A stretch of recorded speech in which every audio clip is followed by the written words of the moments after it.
اپنے الفاظ کے اعتبار سے نہایت مختصر اور اپنے مفاہیم کے اعتبار سے انتہائی معنی خیز قرآن مجید کی سورہ عصر میں نے آپ کے سامنے تلاوت کی ہے۔ حضرت امام شافعی رحمۃ اللہ علیہ ارشاد فرماتے ہیں کہ اگر لوگ صرف اسی ایک صورت پر ہی غور کر لینا تو ان کے لیے زندگی گزارنے میں، رب کو راضی کرنے میں، اعمال حاصل کرنے میں یہ ایک صورت ہی بہت کافی ہو جائے گی۔ شرط یہ ہے کہ تدبر کریں، اس میں غور کریں۔ اور دوسرے مقام پر حضرت امام شافعی رحمۃ اللہ علیہ سورہ مبارکہ کے بارے میں بہت ہی بڑی بات ارشاد فرماتے ہیں۔ امام صاحب رحمۃ اللہ علیہ فرماتے ہیں کہ اگر باقی قرآن مجید نہ بھی نازل ہوتا تو یہ ایک صورت ہی انسانیت کی ہدایت کے لیے بہت کافی تھی۔ لیکن بات پھر وہی ہے، شرط پھر وہی ہے کہ اس شخص کے لیے جو تدبر کرے، جو غور کرے۔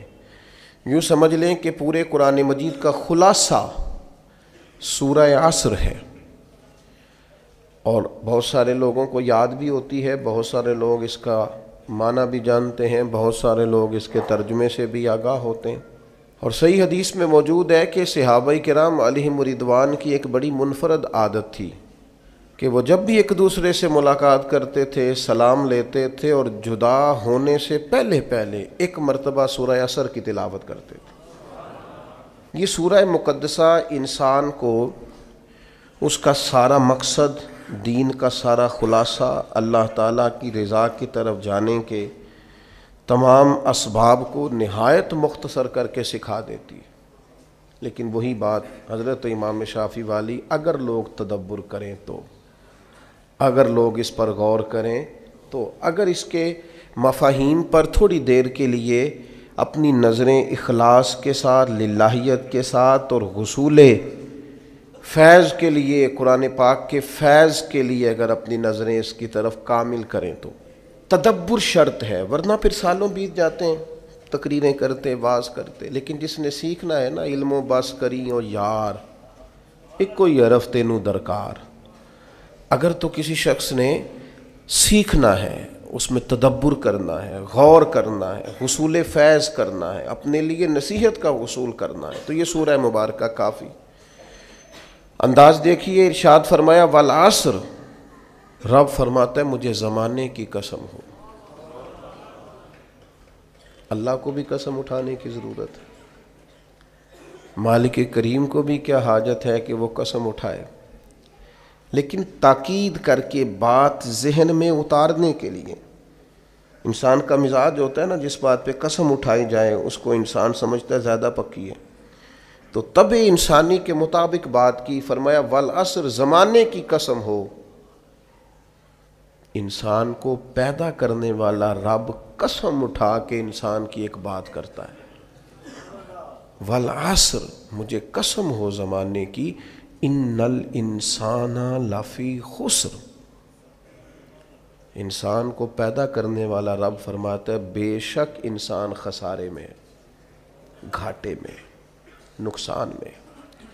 لوگ اس کو کہہ رہے ہیں بڑا سیٹ ہے، لوگ کہہ رہے ہیں بڑا کامیاب ہے، یہ بھی کہہ رہا ہے اللہ کا بڑا شکر ہے، لیکن پیدا کرنے والا رب، انسان کو بنانے والا، اس کو جاننے والا رب فرماتا ہے مجھے زمانے کی قسم ہو یہ نقصان میں ہے۔ اور خسارہ، اس خسارے کو نہیں کہتے ہیں کہ لوگ کہتے ہیں میں نے کاروبار کیا تھا تو نفع نہیں ہوا، نقصان ہوا۔ خسارہ اس خسارے کو کہتے ہیں جو اصل مال بھی ضائع ہو جائے، راس المال بھی ضائع ہو جائے تو کہتے ہیں خسارہ ہوا ہے، یعنی اس کے پاس جو تھا اس میں بھی یہ خسارے میں کہ یا اللہ سارے خسارے میں ہے؟ فرمایا نہیں، الا الذین آمنوا، جن میں 4 صفتیں پائی جائیں وہ نہیں خسارے میں۔ ان میں پہلی صفت یہ ہے کہ الا الذین آمنوا، بے شک وہ لوگ جو ایمان لائے، مگر وہ لوگ جو ایمان لے آئے، جن کا ایمان مضبوط ہو، جن کا عقیدہ ہو کہ اللہ ہمارا رب ہے، وہی پیدا کرنے والا ہے، وہی رزق دینے والا ہے، اسی کی تقدیر کا غلبہ ہے، رب کریم ذرے ذرے کو جانتا ہے، اللہ تعالیٰ نے جس حال میں رکھا ہے یہی حال میرے لیے بہتر ہے، انسان محنت پوری کرے، نتیجہ اپنے رب پہ چھوڑ دے۔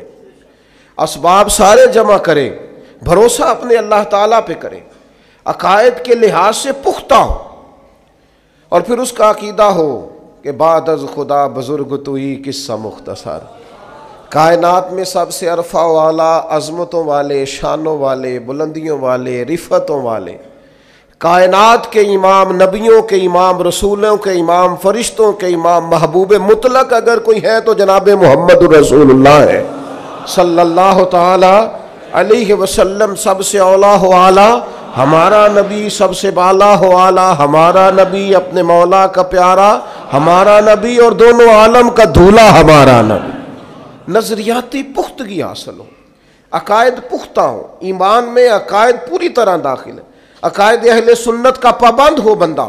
پھر ایک اور بنیادی عقیدہ ہے، اسی ضمن میں سارے عقائد آ جاتے ہیں، فرشتوں پر بھی ایمان ہو، اللہ کے تمام انبیاء پر ایمان ہو، اچھی بری تقدیر پر ایمان ہو، لیکن ایک بنیادی عقیدہ جس کو عقیدہ آخرت کہا جاتا ہے، اس پر انسان کا ایمان ہونا بڑا ہی ضروری ہے۔ اگر آخرت پر ایمان کمزور ہو جائے تو دنیا میں جتنے بھی عمل ہم کرتے ہیں یہ سارے کمزور ہو جائیں۔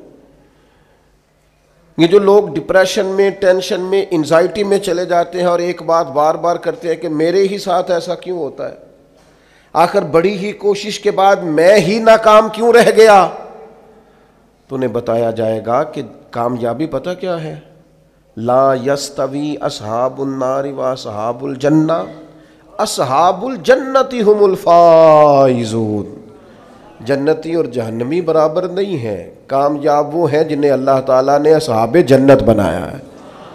جو جنتی ہیں وہ کامیاب ہیں، جس کو اپنی آخرت کے تعلق سے اللہ تعالیٰ نے فکر سلیم دی ہے، راہ ہدایت دی ہے، اعمال حسنہ پر استقامت دی، اور وہ سمجھتا ہے کہ میں محنت اپنی آخرت کو ٹھیک کرنے کے لیے کر رہا ہوں، جد و جہد میری اپنی قبر کے لیے، حشر کے لیے، آخرت کے لیے۔ آخرت پر جس بندے کی توجہ ہے وہ بندہ کامیاب ہے۔ اس لیے دنیا میں اگر دنیاوی طور پر کوئی ناکامی آ بھی جائے تو کوئی اتنی بڑی ناکامی نہیں ہے، اس لیے کہ اصل کامیابی آخرت کی کامیابی۔ تو عقائد مضبوط ہوں، اور پھر عقائد اہل سنت کی پابندی اس کے پاس موجود ہو، نہ رفض کی طرف اس کا رجحان ہو، نہ خارجیت کی طرف اس کا رجحان ہو، اس کے نظریات ستھرے ہوں، اجلے ہوں، خوبصورت ہوں۔ وہ رسول پاک کی ذات گرامی کی پوری غلامی کرنے والا وہ شخص، تو اس کے نظریات اعلیٰ ہوں، اور اس کے بعد وعامل الصالحات، وہ نیک اعمال کرے، اپنی زندگی میں اعمال حسنہ پر توجہ دے۔ ہم سب لوگوں کو الا ماشاءاللہ آج کل فیمس ہونے کا شوق لگ گیا ہے، مشہور ہونا چاہتے ہیں، اور ہماری نوجوان نسل کا تو یہ حال ہے الا ماشاءاللہ کہ وہ کوئی بھی طریقہ اختیار کریں گے، انہوں نے فیمس ہونا ہے۔ بعض اوقات بعض لوگوں کو دیکھ کر ان کا لباس، ان کا حلیہ اتنا خوبصورت اور چہرہ اتنا نرالا، لیکن وہ اپنی شہرت کے لیے جو ویڈیو بنا رہے ہیں وہ اتنی خطرناک کہ وہ جو ایک تو ہے اسلامی وزاداری، ایک ہے کہ انسان کی کرامت، بحیثیت انسان بھی فضیلت رکھتا ہے، اس پر بھی وہ چیز پوری نہیں اترتی، لیکن ہمیں شہرت چاہیے۔ کسی بھی طریقے سے لوگ مشہور ہونا چاہتے ہیں، وہ ملاقاتیں کرتے ہیں، وہ لائیو ہوتے ہیں، وہ ایسے شخص سے ملتے ہیں جس کی شہرت زیادہ ہو، ذرا میری فوٹو آ جائے، ذرا 30 سیکنڈ کی ویڈیو آ جائے، تو ٹھیک ہے شہرت ہو سکتی ہے، کوئی ایسا مسئلہ نہیں۔ اور پھر ایک اور طلب، وہ طلب انسانی ضرورت بھی ہے، ایک طلب ہوتی ہے مجھ سے پیار کیا جائے، میں چاہا جاؤں۔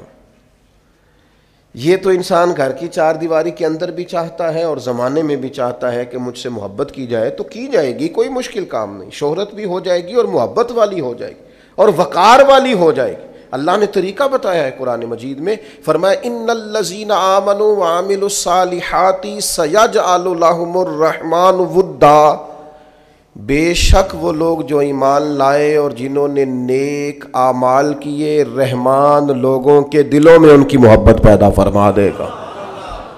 آپ پیارے ہو جائیں گے، لوگ آپ سے محبت کریں گے، لیکن اگر آپ یہ چاہیں کہ میں اللہ کا نافرمان رہوں اور لوگ میرے فرما بردار رہیں، یہ کیسے ہو سکتا ہے؟ تو ممکن ہی نہیں ہے نا میرے عزیز، نبی اکرم نور مجسم صلی اللہ تعالی علیہ وسلم نے فرمایا، میرے پیارے نبی کریم علیہ السلام فرمانے لگے، جب تو اللہ کی نافرمانی کرتا ہے نا، تو پھر جس نے تیری فرما برداری کرنی ہوتی ہے وہ تیری نافرمانی کرتا ہے۔ یہ جو شکایت کرتے ہیں نا، ایک باریک پہلو کی طرف توجہ کرا رہا ہوں، سب لوگ ایسے نہیں ہوتے۔ بیٹا تو جناب نوح کا بھی نافرمان نکل آیا تھا علیہ السلام، سب تو ایسے نہیں ہوتے۔ لیکن میں اپنے اور اپنے بعض دوستوں کی تربیت کے لیے بات عرض کرتا ہوں کہ یہ جو ہم کہتے ہیں میری اولاد بھی نافرمان ہو گئی اور شاگرد بھی نافرمان ہو گئے اور جن کو میرے ماتحت بات ماننا چاہیے تھی وہ بھی نافرمان ہو گئے، تو ایک باریک بات پر غور کریں۔ کریم محبوب علیہ السلام فرماتے ہیں، جب تو اللہ کا نافرمان ہے تو پھر جنہوں نے تیری فرما برداری کرنی تھی وہ تیرے نافرمان ہو گئے۔ حضرت عبداللہ ابن مبارک رحمۃ اللہ علیہ گھوڑے پہ سوار ہوئے تھے، آپ کا گھوڑا ہمیشہ آپ کو سواری کراتا تھا، سفر کرتا تھا، لیکن اس نے آج کچھ ضد کی، کچھ تکلیف پہنچائی، تو حضرت عبداللہ ابن مبارک نیچے اترے، توبہ کے نفل پڑھے، رو پڑے۔ حضور کیا ہوا؟ فرمانے لگے، مجھے لگتا ہے آج مجھ سے میرے رب کی کوئی نافرمانی ہو گئی، اس لیے کہ یہ ہمیشہ میرا فرما بردار رہتا تھا، آج جو اس نے ضد کی ہے تو اس کے پیچھے کوئی حکمت کار فرمان۔ لیکن ہم تو چونکہ بڑے اعلیٰ قسم کے لوگ ہوتے ہیں، ہم کہتے ہیں یاد نہیں کبھی کسی کا دل دکھایا ہو، اور ساری زندگی کی تکلیف تو کبھی کسی کو نہیں دی، میں تو بڑا ہی اچھا تھا، یہ بچے پتہ نہیں کس پہ چلے گئے۔ اور نہیں بھائی، آپ اپنے حق میں دلائل دینے کی بجائے زیادہ بہتر ہے کہ اپنے رب کی بارگاہ میں استغفار کریں، اس کے حضور حاضری دیں، آپ اللہ تعالیٰ کی بارگاہ کے اندر اپنے آپ کو جھکائیں اور دیکھیں کہ کہاں آپ سے غلطی رہ گئی ہے اللہ کی نافرمانی میں۔ جو ہم کسی طرف چلے جاتے ہیں نا، جی میری تربیت میں کیا کمی رہ گئی، بھی آپ کی تربیت ٹھیک ہے، آپ نے رزق حلال کمایا وہ ٹھیک ہے، لیکن کسی جگہ آپ نے رب کی نافرمانی کی جس کا نتیجہ اس صورت میں سامنے آیا۔ میں کہہ چکا ہوں سب کے لیے نہیں، لیکن میری طرح کے گناہ گاروں کو بہرحال اس پر غور کرنے کی ضرورت ہے، وہ اس پر توجہ کریں۔ تو فرمایا کہ انسان خسارے میں ہے، الا الذین آمنوا، مگر وہ لوگ جو ایمان لائے، وعملوا الصالحات، اور جنہوں نے نیک اعمال کیا۔ اور یہاں بات ختم نہیں ہوئی، دو صفتیں اور بھی پیدا کریں۔ یہ دو باتیں ان کی اپنی ذات تک تھیں، آمنوا وعملوا الصالحات، یہ دو باتیں ان کے اپنے لیے تھیں۔ اب وہ سوسائٹی کو کیا دیں؟ دو کام معاشرے کے لیے بھی کریں، وتواصوا بالحق، حق بات کی نصیحت کریں وہ معاشرے میں، خیر کی بات کی نصیحت کریں، وائرل باتیں نہ کریں کہ آج کل یہ موضوع چل رہا ہے تو ذرا میں اس پر بولوں گا تو کچھ ویوز میرے بھی بڑھ جائیں گے، وائرل باتیں نہیں کریں وہ، وتواصوا بالحق، وہ حق بات کی نصیحت کریں، کلمہ حق کہیں اور حکمت کے ساتھ کہیں، ادعو الی سبیل ربک بالحکمہ، دانائی کے ساتھ کہیں، لوگوں کو سمجھانے کی نیت سے کہیں، کلمہ حق ان کی زبان پر آئے۔ اور میرے نبی پاک علیہ السلام نے فرمایا سب سے افضل جہاد ظالم بادشاہ کے سامنے کلمہ حق کہنا ہے۔ آپ حق کے ساتھ کھڑے ہوں، پھر آپ لوگوں کو امر بالمعروف کریں، پھر نہی عن المنکر کہیں، اور وہ بھی بندہ دیکھ کے نہیں۔ اگر امیر آدمی غلطی کر رہا ہے تو پھر آپ خاموش ہیں، اور کسی غریب کو کرتے دیکھ لیا ہے تو آپ نے دینی حکمت کو بھی پیش نظر نہیں رکھا اور اسے رسوائی کر دیا ہے، آپ نے اسے سخت ترین تکلیف سے گزار دیا ہے۔ حق بات کی نصیحت کریں، اور جو لوگ حق بات کہتے ہیں نا ان پر تکلیف بھی آتی ہے، تکلیف آتی ہی ہمیشہ حق کہنے والوں پر۔ تو چونکہ میدان لگایا ہے، اب حق میں نکلے ہو، اب تم نے سفر شروع کیا ہے تو بھائی پیروں پہ چھالے تو پڑیں گے، سفر کرو گے تو تھکاوٹ تو ہوگی، کوئی رستہ طے کرو گے تو گرد تو پڑے گی، اگر کسی سمت تیز دوڑو گے تو مخالف سمت سے ہوا تو تیز آئے گی۔ اب وہاں گھبرانا نہیں، کمزور نہیں پڑنا، تھکی باتیں نہیں کرنی۔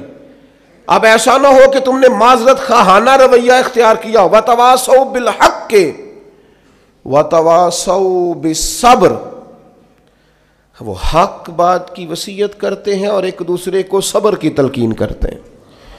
چار صفات پیدا کریں تو خسارے سے بچ سکتے ہیں۔ ایک تو ایمان، اس کے بعد اعمال صالح، اور پھر حق بات کی وصیت، لوگوں کو حق کا سبق۔ حضرت باجزید بستامی رحمۃ اللہ علیہ فرمایا کرتے تھے امر بالمعروف اور نہی عن المنکر نے ہمارا تو دوست ہی کوئی نہیں جوڑا۔ جو کہ ہم سمجھاتے تھے، قائل کرتے تھے، تو ناصحہ مت کر نصیحت دل میرا گھبرائے ہے، اس کو دشمن جانوں اپنا جو مجھے سمجھائے ہے۔ اور کسی شاعر نے کہا تھا بہکانے والے سب تمہارے یار ہو گئے اور سمجھانے والے مفت گناہگار ہو گئے۔ جو سمجھاتے تھے، قائل کرتے تھے، وہ تمہیں اچھے نہیں لگتے تھے۔ یہ مجھے ناصحہ مت کر نصیحت دل میرا گھبرائے، اس کو دشمن جانوں اپنا جو مجھے سمجھائے ہے۔ تو سمجھاتا ہے مجھے اچھا نہیں لگتا، تو نے خیر کی بات کر دی لہذا مجھے اچھا۔ ہم تربیت کے میدان میں اور بالخصوص اپنے حق میں سچی بات سننے کو تیار نہیں ہوتے۔ وَتَوَاصَوْا بِالْحَقِّ وَتَوَاصَوْا بِالصَّبْرِ، قرآن کہتا ہے کہ مومن کی شان یہ ہے کہ وہ حق کی تاکید کرتا ہے، کلمہ خیر ادا کرتا ہے، وہ کہہ دیتا ہے حق، اگرچہ وہ کسی کے لیے وقتی طور پر تکلیف کا باعث ہو، لوگ سمجھیں کہ تکلیف ہوئی ہے، لیکن وہ تو کلمہ حق ہے۔ اور پھر یہ مت سمجھیں کہ آپ حق کے راستے پہ چل رہے ہیں تو آپ یہ محسوس کریں گے کہ ساری دنیا آپ کی تائید ہی کرے گی۔ بڑے لوگ تائید کرتے ہیں، پیار کرنے والوں کی بھی تعداد گنی کوئی نہیں جا سکتی، انہیں بھی شمار کیا جا سکتا نہیں، لیکن یہ نہیں ہو سکتا کہ کل دنیا ہی آپ کی تعریف کرے۔ ایک بات ہمیں بڑا پریشان کرتی ہے، مجھ پر فلانا تنقید کر رہا ہے، تو کیا پریشانی ہے آپ کو؟ کیا سمجھتے ہیں آپ اپنے آپ کو؟ ہمت ہونی چاہیے تنقید سننے کی۔ ساری زندگی ہم اپنے بچوں کو پیس کے رکھ دیتے ہیں کہ پتر فلانا کام نہ کریں لوگ کی آکھن گے، تو وہ نہیں کرتا تو پھر لوگ ولی مان لیتے ہیں بچے کو۔ کبھی اپنے بچوں کو اس اذیت سے نہ گزارنا کہ لوگ کیا کہیں گے، ہاں انہیں کہنا پتر وہ کام کرنا جس سے اللہ راضی ہو، وہ کام کرنا جس سے اللہ راضی ہو۔ انہیں سمجھانا کہ بیٹا یہ کام نہ کرنا، اس سے اللہ کی نافرمانی ہوتی، لیکن آپ انہیں اس پریشر میں نہ لائیں کہ لوگ کیا کہیں گے۔ آپ لوگوں کے سامنے اپنا آپ کلیئر کرنا چاہتے، ہاں یہ حضور نے ضرور فرمایا ہے کہ تہمت والی جگہ سے بچو، بلا وجہ ایسا کام نہ کرو جس پر تمہارے لیے بحث کا دروازہ کھلے۔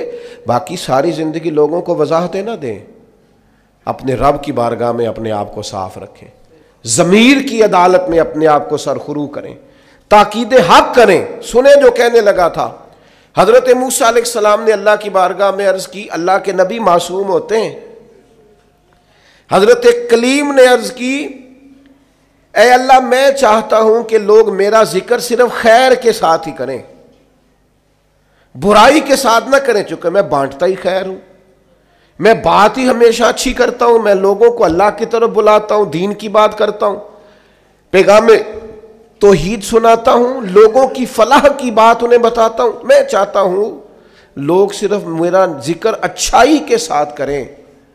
تو امام ابو نعیم نے لکھا ہے اللہ تعالیٰ نے حضرت کلیم علیہ السلام سے فرمایا کہ یہ جو آپ چاہتے ہیں نا کہ لوگ صرف آپ کا ذکر خیر کے ساتھ کریں، اے کلیم یہ تو میں اپنے لیے بھی نہیں چاہتا۔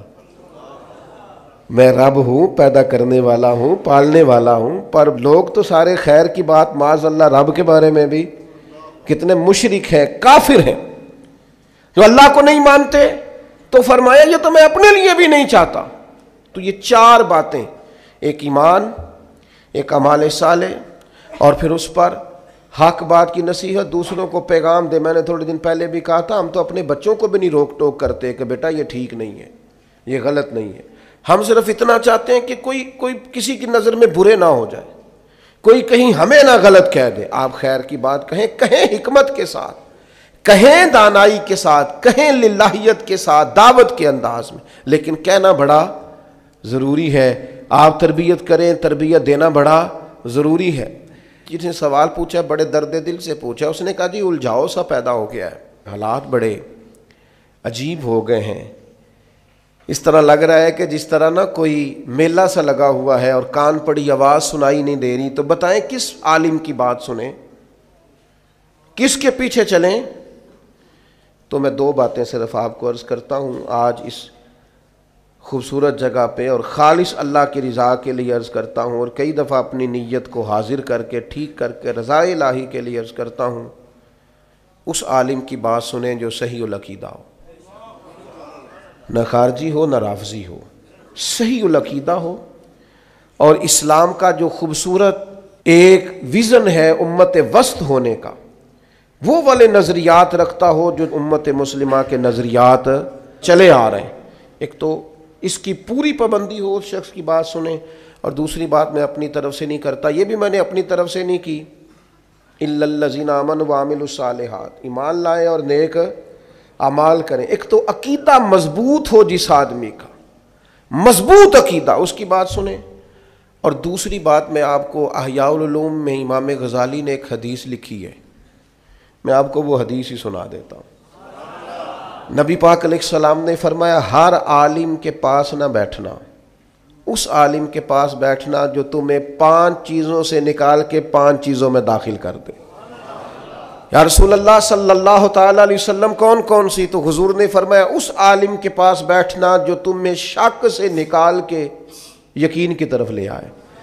جس کے پاس بیٹھو تو ایمان مضبوط ہو، توکل مضبوط ہو، اللہ رسول کی ذات پر بھروسہ مضبوط ہو، حضور کی غلامی مضبوط، صحابہ اور اہل بیت کا عشق مضبوط، جن کے پاس بیٹھ کر تمہیں یقین کامل کی دولت ملے، اس عالم کے پاس بیٹھنا۔ اور فرمایا دوسرا وہ تمہیں ریاکاری سے نکال کے اخلاص کے زمرے میں لے آئے، اور تیسرا نبی پاک صلی اللہ تعالی علیہ وسلم نے فرمایا وہ تمہارے دلوں سے دنیا کی خواہش نکال کے، اور تمہارے دل میں تمہارے رب جو تمہیں آخرت میں چیزیں دینے والا ہے اس کی محبت تمہارے دلوں میں پیدا کر دے، وہ تمہیں نکال دے۔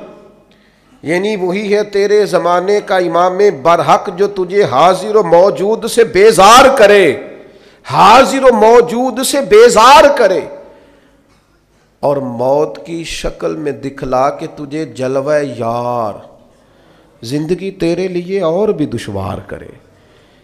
اور چوتھے نمبر پہ نبی پاک علیہ السلام نے فرمایا اس شخص کے، اس عالم کے پاس بیٹھو جو تمہیں تکبر سے نکال کے عاجزی کی طرف لے جائے۔ اور پانچواں اللہ کے محبوب علیہ الصلوۃ والسلام نے فرمایا اس عالم کے پاس بیٹھو جو تمہیں دشمنی سے نکالے اور خیر خواہی کی طرف لے جائے، جس کے پاس بیٹھنے سے عداوتیں نہ بڑھیں بلکہ تمہارے دل میں خیر خواہی کا جذبہ۔ یہ 5 چیزیں خود رسول کریم نے بیان فرمائی۔ تو اسی میں آپ دیکھ لیں، ایسے شخص کی بات سنیں، ایسے شخص کے پاس بیٹھیں، اور ایسے لوگوں سے فیض یاب ہوں۔ اللہ کریم ہمیں سمجھنے کی توفیق عطا کرے۔